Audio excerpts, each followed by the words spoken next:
রাষ্ট্রকাঠামো মেরামতের ৩১ দফা কর্মশালা নিয়ে গতকাল ১২ই মার্চ দারুস-সালাম থানা আয়োজিত বিএনপির এক সমাবেশ অনুষ্ঠিত হয়।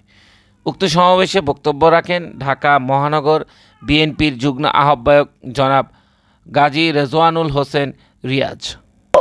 দারুস-সালাম থানা ভৌগোলিকভাবে ঢাকা মহানগরের উত্তরের সবচেয়ে গুরুত্বপূর্ণ থানাদের ভিতরে একটি। দারুস-সালাম থানা হচ্ছে ঢাকা মহানগরের উত্তরের প্রবেশদ্বার।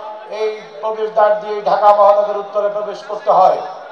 আমাদের সকলকে ঐক্যবদ্ধ থাকতে হবে, সচেষ্ট থাকতে হবে, নিজেদের ভিতরে সমস্ত ভেদাভেদ ভুলে গিয়ে আগামী দিনে দেশনায়ক জনাব তারেক রহমানের জন্য, দেশনায়ক তারেক রহমান যে নির্বাচনের ডিসেম্বর মাসে যে নির্বাচনের ডাক দিয়েছেন, সেই নির্বাচন প্রতিষ্ঠিত করার জন্য সকলকে ঐক্যবদ্ধভাবে কাজ করতে হবে।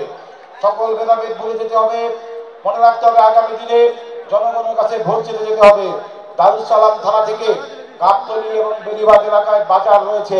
এই সমস্ত গাবতলী এবং বেলিবাদ এলাকাকে চাঁদাবাজ মুক্ত করতে হবে, সন্ত্রাস মুক্ত করতে হবে।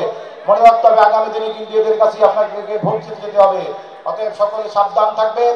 এবং আজকে যে অনুষ্ঠানে যার সভাপতিত্ব করার কথা ছিল, বিগত নির্বাচনে ঢাকার রসুন থেকে যিনি মনোনয়ন পেয়েছিলেন, ঐতিহ্যবাহী খালেদ পরিবারের সন্তান সিদ্দিক সাজু সাহেব, যিনি গতকালকে তার একটা মেজর অপারেশন হয়েছে, তিনি এখন আল্লাহর রহমতে রিকভারির পথে।